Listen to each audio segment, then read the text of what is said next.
La Marina de los Estados Unidos presenta un ambicioso plan de acorazados de la Flota Dorada. Wow, it's beautiful. It's the first renderings of what we're doing. So I want to wish everybody a big hello and Merry Christmas and welcome to Mar-a-Lago for this exciting announcement of the new Golden Fleet. We're calling it the Golden Fleet that we're building for the United States Navy. As you know, we're desperately in need of ships. Our ships are, some of them have gotten old and tired and obsolete, and we're going to go the exact opposite direction. We're delighted to be joined by Secretary of War Pete Hegseth, who's doing a fantastic job, and Secretary of the Navy John Phelan. Marco Rubio is here, who gave a great few words toward the end of last week. He spoke for a couple of hours on what a good job we're doing, which is true. As Commander-in-Chief, it's my great honor to announce that I have approved a plan for the Navy to begin the construction of two brand new, very large, the largest we've ever built, battleships. You know, you used to build the Iowa, the Missouri, the Wisconsin, the Alabama, many others. We had big battleships. These are bigger, but they will have 100 times they'll be 100 times the force, the power, and there's never been anything like these ships. These have been under design consideration for a long time, and it started with me in my first term, because I said, why aren't we doing battleships like we used to? And these are the best in the world. They'll be the fastest, the biggest, and by far 100 times more powerful than any battleship ever built. So if you look at the Iowa, the Missouri, Wisconsin, Alabama, and others, but they were similar in size, some a little bit bigger than the others, but if you take the biggest one, it's 100 times more powerful. They're longer by a little bit, but and they're bigger ships, but they hold much more. They use the word lethality. Battleships are the largest, sturdiest, and most heavily armed vessel built specifically for naval combat. While America has built many new warships over the years, they've tended to be smaller and much smaller, and not conducive to where we are and where we're going, and peace through strength. But including, we've been building aircraft carriers. We're going to be upping that also. We're going to be going to a superior aircraft. We have the Ford class. We're going to be upping that to a different class of aircraft carrier. And we haven't built a battleship since 1994. These cutting-edge vessels will be some of the most lethal surface warfare ships. They will be actually the most ever built other than our submarines. We have submarines which will have, in many ways, even more lethality, and we have many of them under construction. Each one of these will be the largest battleship in the history of our country, the largest battleship in the history of the world ever built.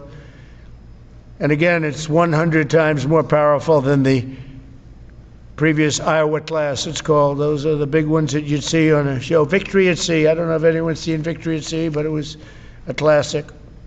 They'll help maintain American military supremacy, revive the American shipbuilding industry, and inspire fear in America's enemies all over the world. We want respect. We're going to have it. We already have it. We're more respected now than we ever were. A year and a half ago, they laughed at us. Now they respect us again at levels that they've never respected us. We envision that these two ships, we're talking about 10, but we're going to start with 2, and we're going to quickly morph into 10. And ultimately, we think it's going to be anywhere from 20 to 25 of these. But we're starting with the first 2 immediately, and we're going to then be very quickly involved with, I think, we're going to do another 8. And then we're going to ultimately and pretty quickly have a total of about 20 to 25. We'll make that determination.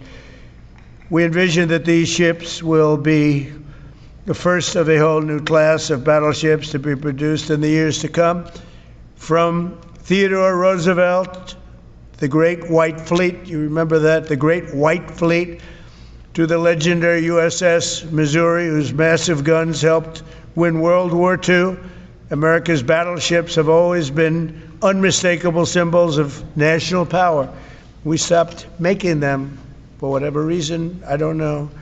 And I want to congratulate John Phelan, who is your secretary of the Navy. He came to me the first day we met. He talked about battleships, and I said, "You're absolutely on the right track." He said, "Why are we doing other things? We have missiles, which are much more expensive." By the way, these battleships have tremendous numbers of missiles, but they also have guns. And in many ways, guns can do the trick just as well as missiles at a tiny fraction of the cost. Once completed, these new 30 to 40,000 ton plus vessels will be the flagships of the American naval fleet, and there has never been anything built like them. And I just want to be very clear that we're building them here. We're working with others, but we're building them here. We have great Navy yards. We'll be negotiating with some of the companies that are running those yards, taking over the yards. We used to build a ship a day during World War II. Now we don't do ships very much anymore. We do military ships, we do submarines. By the way, we're 15 to 20 years advanced in our submarines over anybody else. That was one of the things that I did in my first term. We make the best submarines by far in the world.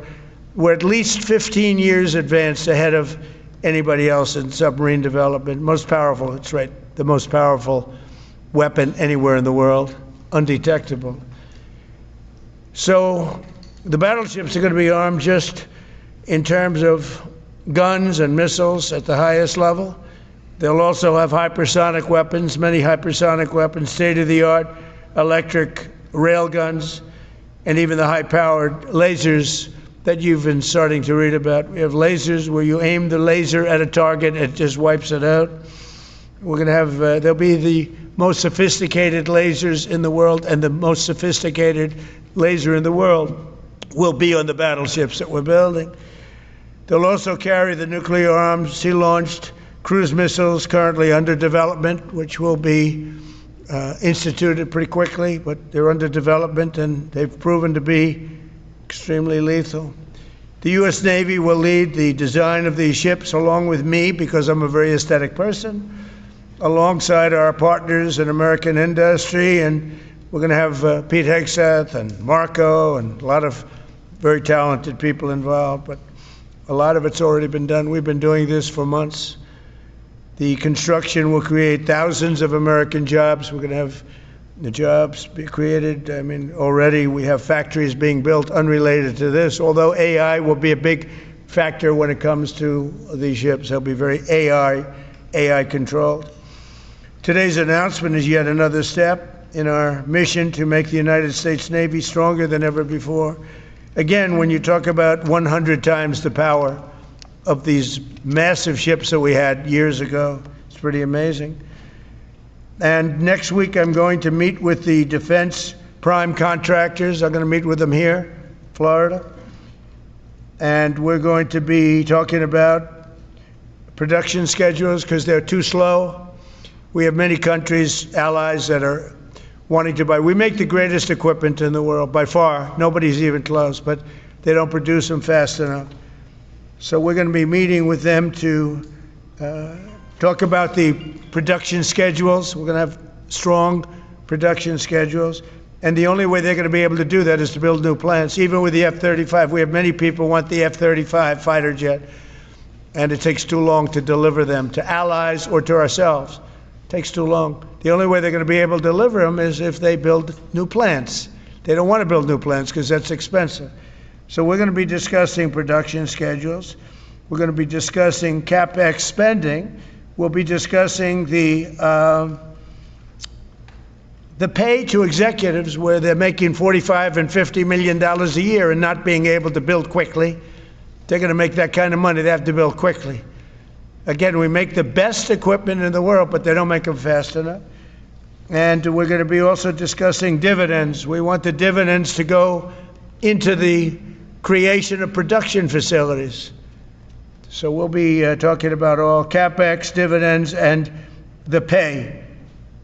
We're also going to be talking about buybacks. They spend so much money on buybacks. They want to buy back their stock. I don't want them to buy back their stock. I want them to put the money in plant and equipment so they can build these planes fast, rapidly, like immediately. I mean, I have sold more planes than any president by far, times probably 20. So every time I go someplace, I sell 100 planes. That includes commercial planes, Boeings, etc., but it also includes fighter jets. And I'm always having to say 5 years, 6 years, 7 years. Helicopters, Apache helicopters, many years. India bought them. They want to get them. They don't want to wait a long time. So we don't want to have executives making $50 million a year, issuing big dividends to everybody, and also doing buybacks. And then they say, well, we don't have the money to build the plant. They got to build plants. Plants to make F-35s, plants to make helicopters, plants to make the F-47 new jet. And that's it. And that's what I'm going to be talking to them about. They're going to start spending money on building airplanes and ships and the things that we need, not in 10 years and 15 years. We need them now. And we're strong about it. Last week, the Navy announced a brand new class of frigate, and they're going to be working with the South Korean company. Hanwha, good company, recently agreed to invest $5 billion in Philadelphia Naval Shipyard. We're opening up the Philadelphia Shipyard, once a great yard. Now it was a long time ago decommissioned, but now it's reopening. Working with the Navy and working with private companies. The record-setting defense bill I signed last week authorized $26 billion to build new ships, including destroyers and various others. We already have a lot of submarines, as you know, under construction. We're building a lot of submarines. I tell you, to be exact, we have right now 15 submarines under construction or ready to start. And we have, again, the greatest submarine in the world with our technology, like they talk about chips. Well, I would say submarines are a bigger deal than chips. We're at least 15 years ahead of any other competitor. China, Russia, nobody can come close. We're also building right now 3 large aircraft carriers in addition to the ones we have. And we have, actually, interestingly, we have a lot of submarines. How many submarines do we have now altogether, approximately? Huh? Today. What? Over 30. We have over 30. But these are the super duper subs, and there's nothing like them. So we're going to be doing from 12 to 15 brand new submarines. We have a couple of other things going on. We'll be building other elements of Navy. We'll be fixing up headquarters. We'll be fixing up places for our great sailors to live. And we're going to be working very hard with companies, but we're also going to be penalizing companies that aren't doing a good job. For instance, when they built the Ford, Gerald Ford, the cost overruns were ridiculous. That was done in Norfolk, Virginia. We're going to be talking about that with that company. The cost overruns were out of control. In World War II, the United States built upwards of 4 ships per day. Can you believe it? 4 ships a day, on average. And now there weren't all big warships, but there were ships, freighters, tankers. And it's a tragedy that we allowed this incredible capability to just go astray. We don't do that much anymore. We do build our warships, but that's about it. But that's a lot.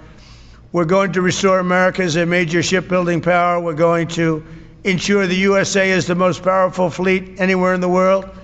And long into the future, with battleships helping lead the way, and the submarines that, again, nobody competes with us on submarines. So I just want to thank everybody, and I'd like to ask Secretary Hegseth to say a few words, followed by the Secretary, but if you would, Secretary of the Navy.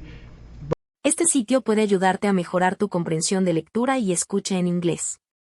USA Inteligencia Artificial para dividir las oraciones en partes fáciles de entender. Con el reproductor puedes ajustar la velocidad, pausar o retroceder para entender cada frase. Ofrece traducción a 20 idiomas, lo que facilita mucho el aprendizaje. Solo escribe inglés.com en tu navegador y pruébalo ya.